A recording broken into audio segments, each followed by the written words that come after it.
You didn't fail, you just got to the part of the story where things needed to change. And that is okay. Stay with me. Hmm. There's a specific kind of pain that no one talks about. It is not the pain of losing something, it is the pain of starting something and then stopping. You had a plan, you were excited. For a moment, it felt real, and then life happened. Or you got tired, or it got hard, or you just stopped. And now, every time you think about it, there's this heavy feeling like you let yourself down. You feel like you should have done better, like everyone else is moving and you are standing still.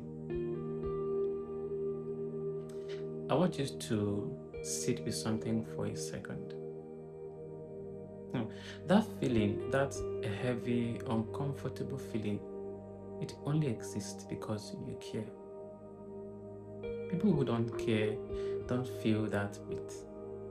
The fact that it bothers you means something still matters to you. And something that still matters is not dead. It is just waiting.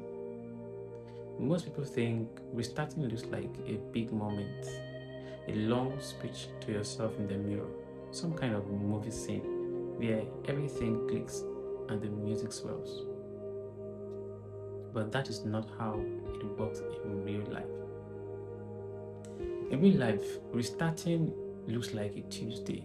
It looks like waking up and deciding quietly without any fanfare that today is going to be different. Not perfect, not a complete turnaround, just different. It looks like opening the app you stopped using, sending the message you kept putting off, going back to the gym even though you feel embarrassed about the gap, writing the first sentence even though it feels rusty. Restarting is not enchanting, it's not glamorous, it's not captivating, it's not luxurious. It doesn't feel like the beginning. Most of the time it feels awkward and slow and a little bit uncomfortable. But that awkward, slow, uncomfortable feeling is not a sign that something is wrong. It is a sign that you are doing it. And doing it, it is everything. I want to tell you about a man named David. I met him during my university days. And in the process, we got talking. And David, at 53 years old, has spent 24 years in a career he never really loved. He took the job because it was safe. He stayed because living felt scary. And one morning, he woke up and thought, if I do this for another 10 years, who will I be? And so he left. Not with a backup plan, not with savings, not with certainty, just with the decision that it was time. He went back to school at 52, sitting in classrooms with people half his age, feeling out of space, feeling slow, feeling like maybe he had made a terrible mistake. People around him had opinions. Some said he was brave. A lot more said he was foolish. His own mind said both things on the same day, sometimes in the same hour. But he kept going because the discomfort of starting over felt better than the certainty of staying stuck. 3 years later, he was doing work that made him feel alive for the first time in decades. Not rich, not famous, not perfect, just alive. Now, David didn't restart because everything was fine, everything was in place, everything was okay. He restarted because he decided that his story wasn't finished yet. Neither is yours. So why is restarting so hard? If we know we need to begin again, why do we wait? Part of it is fear of wasting time. We think, if I start over, what was the point of before? Like, admitting that something didn't work means the whole thing was a mistake. But that is not how time works. Nothing you did before was wasted. Every attempt taught you something, a lesson to learn from. Every failure showed you what doesn't work. Part of it is fear of failing again. What if I start and stop again? What does that say about me? It says you're human. It says you try things. It says you haven't given up on the idea that your life can be more than it is right now. That is not something to be ashamed of. It is something to respect about yourself. And part of it, maybe the biggest part, is that starting over means admitting that where you are right now isn't where you want to be. And that admission is painful, but it is also honest. And honest is where change begins. So every single time, I want to give you something today, something you might have been waiting for without realizing it. And that is permission. Permission to let go of the version of you, of your plan that didn't work. Permission to stop carrying the guilt of things you started and didn't finish. Permission to look at your life honestly without judgment and say, this isn't working and that is okay, and I can change it.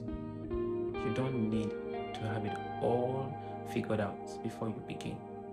You don't need the perfect conditions. You don't need to feel ready, because readiness is a feeling that comes after you start, not before. You don't need to explain yourself to anyone, not why you stopped, not why you're starting again, not what your plan is, not what it looked like before. This is your life, and you get to write new chapters in it whenever you decide to pick up the pen. So consider this your permission to begin again, as many times as it takes.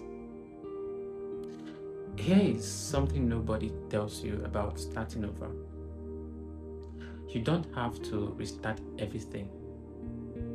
You just have to restart one thing, one habit, one relationship, one goal, one part of your day, just one.